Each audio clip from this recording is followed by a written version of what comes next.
우리가 사는 인간 사이에 과연 기적이 실제할까요? 과연 기적이 있다면 어떤 사람에게 나타나며 또 그것이 신앙의 결과일까요? 아니면 하나님의 전적인 섭리의 선택의 결과일까요? 달나라를 가고 우리가 AI 시대를 지금 살아가고 있습니다. 한마디로 첨단 과학 시대를 지나고 있는 우리들에게 기적이란 과연 어떤 의미를 가지고 있느냐 하는 것입니다. 이 질문에 대해서 저는 오늘 본문 성경 말씀과 그리고 역사상 있었던 두 개의 사건을 통해서 기적의 문제의 답을 찾아가고자 합니다. 하나는 사사시대에 있었던 기드온이라는 인물에 관한 것이고 다른 하나는 중세시대에 있었던 잔다르크라는 인물에 관한 것입니다. 사사시대의 이 이스라엘은 걸핏하면 미디안과 아말렉 같은 동방 사람들로부터 자신이 가진 것들을 탈탈 털리는 그런 신세가 되었습니다. 그들은 힘이 약한 이스라엘의 토지 소산물뿐 아니라 그리고 가축까지도 모두가 약탈해 갔습니다. 그러므로 오늘 본문에 나오는 기드온은 밀을 타작하면서 그것을 밀밭에서 타작하지 못하고 포도주 틀에 들어가 몰래 타작하였다고 그렇게 기록합니다. 이때 천사가 기드온을 찾아옵니다. 큰 용사여, 하나님께서 너와 함께 하신다. 그리고 미디안을 공격해서 이스라엘을 구원하라고 이렇게 명합니다. 보통 하나님의 사람의 부르심에 대해서 곧바로 예라고 대답하는 경우가 잘 드뭅니다. 모세도 그랬고 느헤미야도 그랬습니다. 하나님의 부르심에 대해서 오늘 본문에 나오는 기드온은 이렇게 말합니다. 오 주여, 내가 무엇으로 이스라엘을 구원하리이까? 보소서, 나의 집은 므낫세 중에 극히 약하고 나는 내 아버지 집에서 가장 작은 자니이다. 하나님의 부르심에 대해서 기드온은 극히 약하고 작은 자라고 말합니다. 그러나 하나님의 부르심은 강한 자를 부르시는 것이 아닙니다. 약한 자를 부르셔서 강하게 하시는 것입니다. 기드온은 자기가 진정 이스라엘을 구원할 사람이 맞는지 그렇지 않는지를 증거로 보여달라고 말합니다. 그는 합리적인 사람이었고 한목적적인 사람이었던 것 같습니다. 그러므로 천사가 이제 기드온이 가져온 고기와 무교봉을 바위 위에 올려놓게 하고 불을 지펴서 그것을 태워버립니다. 한마디로 하나님께서 함께 하신다는 것을 기드온에게 보여준 것입니다. 그 당시 이스라엘 백성들은 음란과 유혹의 신인 바알을 섬기고 있었습니다. 그러므로 첫 번째 하나님의 계명을 어기고 있었습니다. 그러나 기드온에게 하나님의 영이 임하자 제일 먼저 한 일이 뭡니까? 이 바알 그리고 아세라 상을 파괴하는 일이었습니다. 하나님의 역사를 가로막는 가장 큰 장애물이 우상 숭배입니다. 그러므로 우리 안에 있는 우상을 제거해야 하나님의 영이 임하고 하나님의 복이 임하는 것입니다.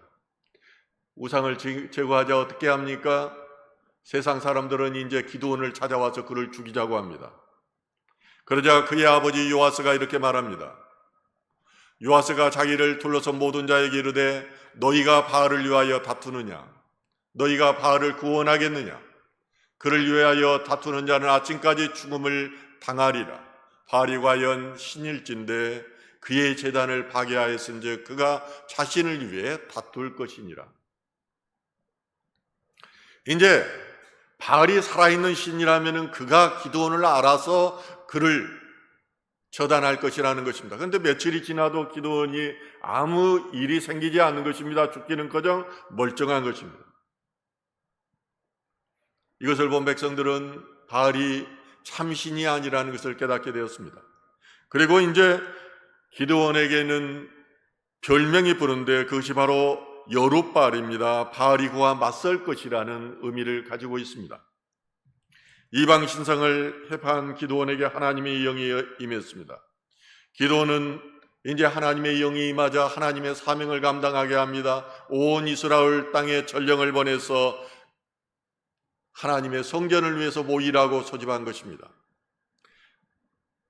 그러면서 기도원은 하나님께 다시 한번 증거를 요구합니다.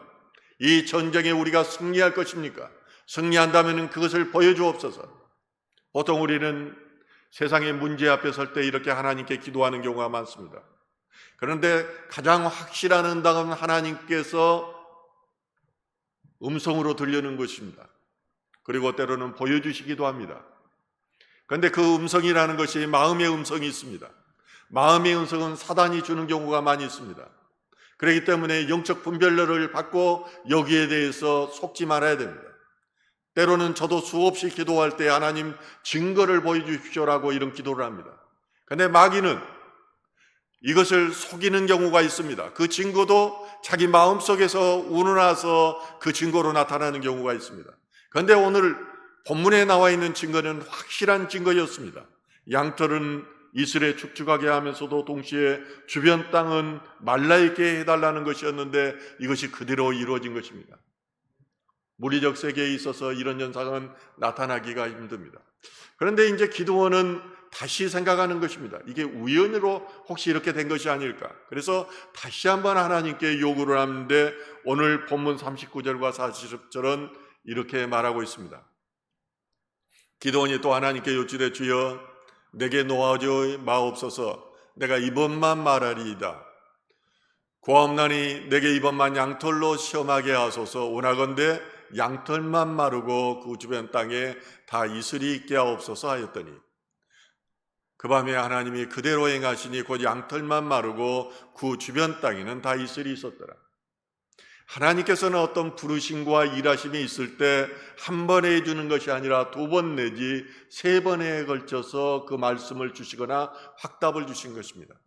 이번에도 마찬가지로 하나님께서는 똑같이 그런 이적과 기적을 보여주셨습니다.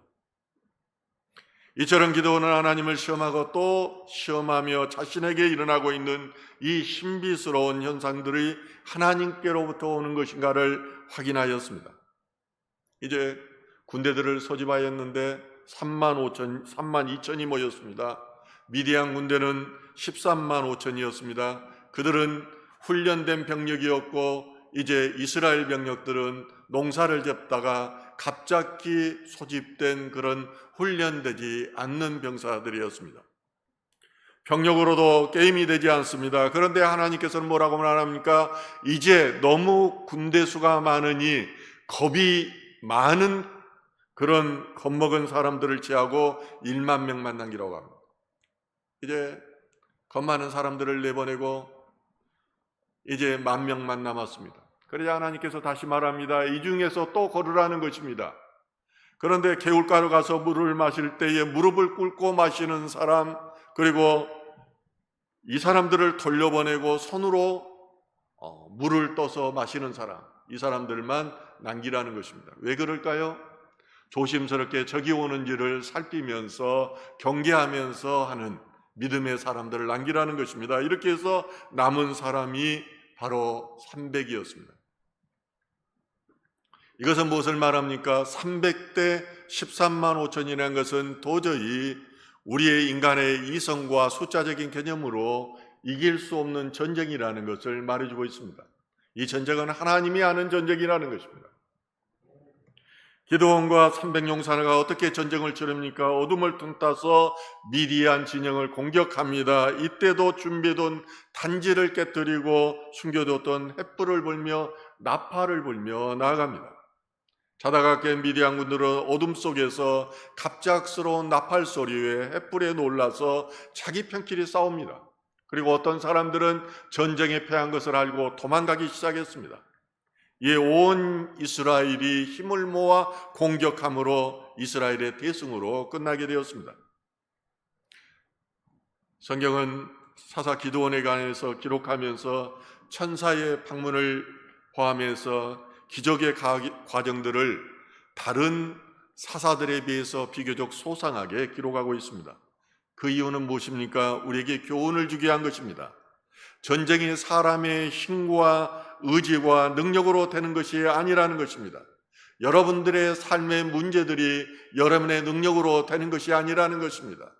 여러분들이 부자 되고 또는 돈을 벌고 하는 것이 여러분의 의지로 되는 것이 아니라는 것입니다. 하나님이 도와주셔야 된다는 것입니다. 특히 중독성이 있는 것들은 자신의 선택의 결과입니다. 중독성이 있는 것들은 영적 전쟁에 실패한 결과이며 이것은 회개를 통해서만이 해결될 수 있습니다. 회개를 통해서 하나님의 도우시는 손길이 있어야 중독의 문제가 해결됩니다. 그것을 꼭 잡고 있는 이 죄의 속성들이 물러나야지 중독으로부터 해방되는 것입니다. 이것을 믿으시길 소망합니다. 많은 우리의 삶의 과정에 일어나는 많은 것들이 이런 것들이 있어요. 질병의 문제도 마찬가지입니다. 알코올, 또 마약의 문제, 또 컴퓨터 중독의 문제, 분노 조절 장애 문제, 이런 배후에는 다 간증이 있다는 거예요. 제가 왜 이렇게 단정해서 말할 수 있는가 하는 것은 몇 번에 걸쳐서 하나님께서 역력하게 이 과정들을 보여주셨어요. 두 번째, 하나님께 속한 전쟁의 기록은 프랑스의 영혼 잔다르크를 통해서 우리가 찾아볼 수가 있습니다. 잔다르크는 어린 나이의 소년이었습니다. 그리고 그를 전혀 있거나 쓸 수 없는 문맹이었습니다. 잔다르크는 군사훈련을 받아본 적이 없는 소녀였는데 17의 프랑스 군대의 총사령관이 되었습니다. 그런데 총사령관이 되어서 군대를 지휘하는데 놀라울 정도로 천재성을 발휘했고 전쟁 경험이 없는 노련한 장군들을 능가했습니다. 황폐하고 무지한 야만의 시대, 그리고 장애가 되는 모든 조건 속에서 그녀는 오직 믿음 안에서 자신의 탁월한 재능을 발휘했던 것입니다. 시대적인 배경은 1337년입니다. 프랑스와 잉글랜드 사이에 프랑스 왕위 계승권 분쟁으로 시작한 100년 전쟁은 무려 116년 동안 계속되었습니다. 프랑스 왕위 계승권에 관한 전쟁이었던 만큼 모든 전쟁은 프랑스 안에서 일어났고 100년 동안의 전쟁으로 인해서 프랑스는 초토화되고 말았습니다. 이제 프랑스의 왕 샤를 6세의 아들 샤를 왕세자는 대관식도 치르지 못한 채 잉글랜드와 그리고 드르거뉴 동맹국에 밀려서 프랑스 남부 지역에 머무르고 있었습니다.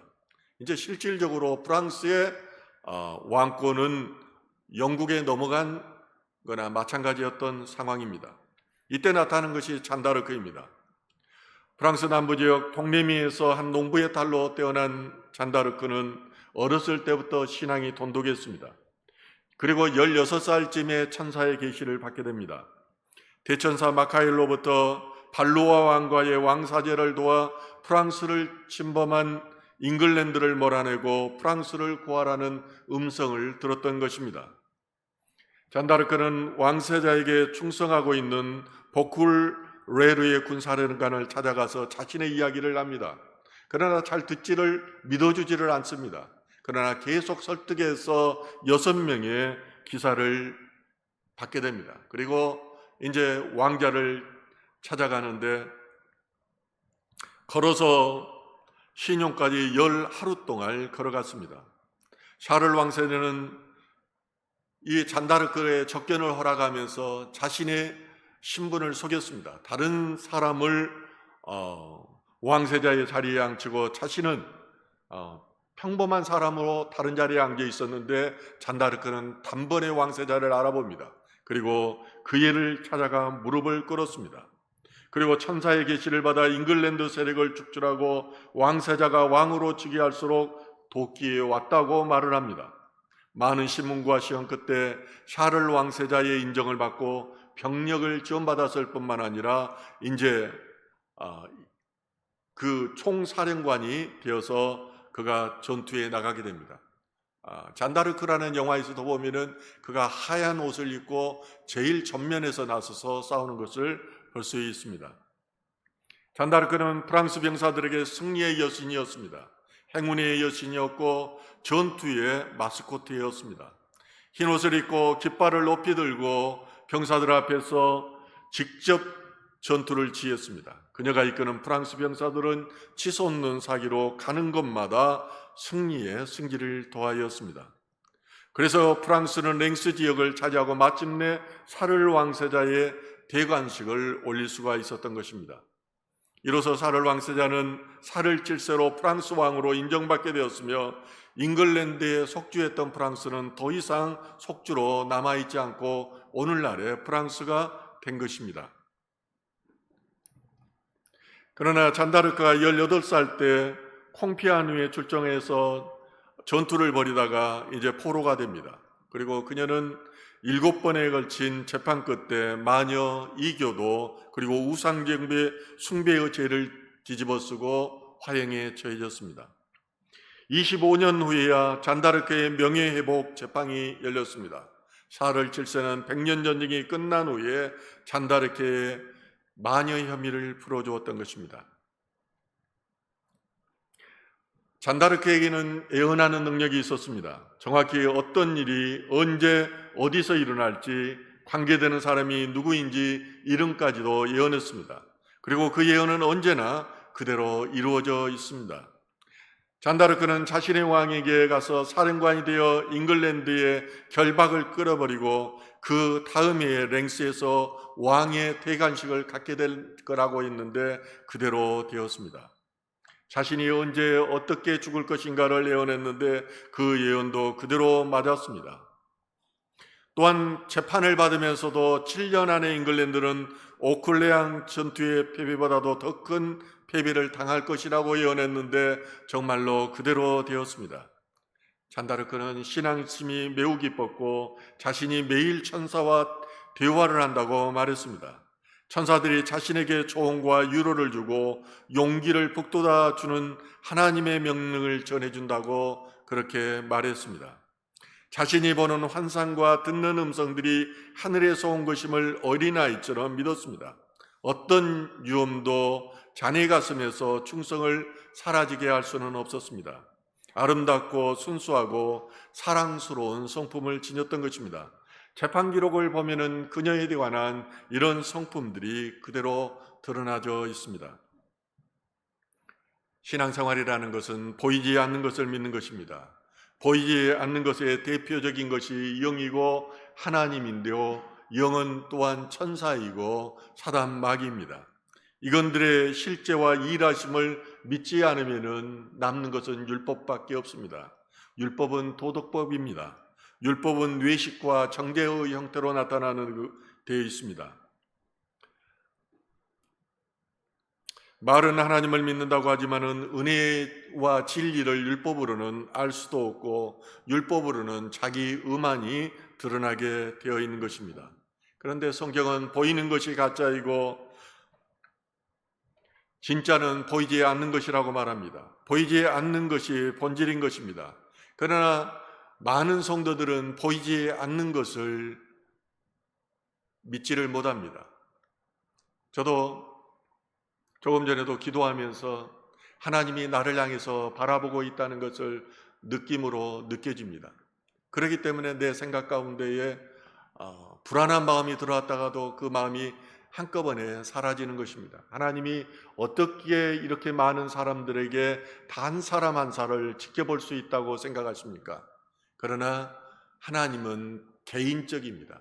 아무리 여러분들이 개별적인 일을 하더라도 하나님은 한 사람 한 사람을 다 지켜보고 있다는 것입니다. 성경에 나와 있는 모든 영적 존재들은 실제 우리들의 삶 가운데 존재하며 우리들의 삶에 영향을 미치고 있습니다. 대표적으로 귀신과 천사들이 우리의 삶과 깊이 관련이 되어 있습니다. 우리가 기도할 때에 몸이 뜨거워지고 몸이 떨리는 것도 천사의 존재에 대한 간접적인 증거입니다. 우리가 빛을 보고 예배 때 바람을 경험하는 것도 천사의 존재를 증거하는 것입니다. 천사는 하나님의 명령에 따라 여러분들을 돕기 위해서 존재합니다. 여러분 뒤에 따라다니는 것입니다. 저는 많은 증거를 가지고 이 말씀을 전하는 것입니다. 보통의 사람들이 이런 것들에 대한 경험도 없을 뿐만 아니라 그리고 지식도 없기 때문에 전하지를 못합니다. 신앙생활을 하면 이런 하나님의 일하심과 천사의 도우심에 대한 증거가 있어야 됩니다. 우리가 신실하게 하나님 앞에 나가다 보면 이런 경험들을 많이 하게 됩니다. 이 경험들이 쌓여서 믿음이 되는 것입니다. 지금도 기적은 일어나는가라는 질문에 저는 주저함 없이 이라고 대답합니다.